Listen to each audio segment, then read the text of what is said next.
Goa police is also carrying out extensive drives with regards to tenant verification. जी Do you think, sir, these drives are producing effective results, and whether and what is as far as these drives are concerned, what is the measurement with which you can say that these drives have been successful or unsuccessful, and how many criminals Goa police have been able to identify during these drives?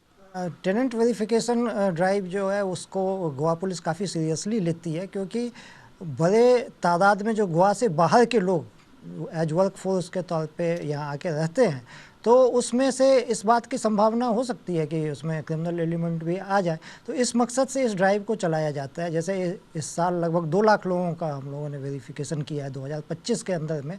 और इसके अंदर मैं आपको बताऊं कि हम tenant verification का एक नया ऐप भी बहुत शीघ्र लॉन्च करने वाले हैं, जिसकी वजह से एक यूनिक आईडी हम टेनेंट को दे देंगे, सो दैट गोवा में बार बार उसको वेरीफाई करने की आवश्यकता नहीं रहेगी।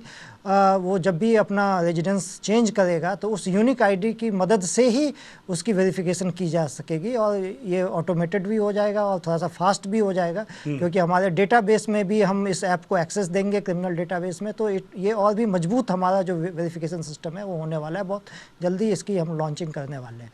और जहाँ तक सवाल ये है कि जब हम इतने लोगों को वेरीफाई करते हैं, तो एक तो इससे इलाके में आना जाना और उससे इंटेलिजेंस भी कलेक्ट होता है, but at the same point of time verification serve as a very good deterrent for those people who are being verified, और उनका सारा डेटाबेस भी हमारे पास आ जाता है, और उसकी मदद से अगर कभी कोई एंटीसीडेंट किसी का है तो उसके भी डिटेक्ट करने का यही एक तरीका है। तो इसीलिए हम ये कह सकते हैं कि ये जो टेनेंट वेरिफिकेशन ड्राइव है, they definitely achieve their objective.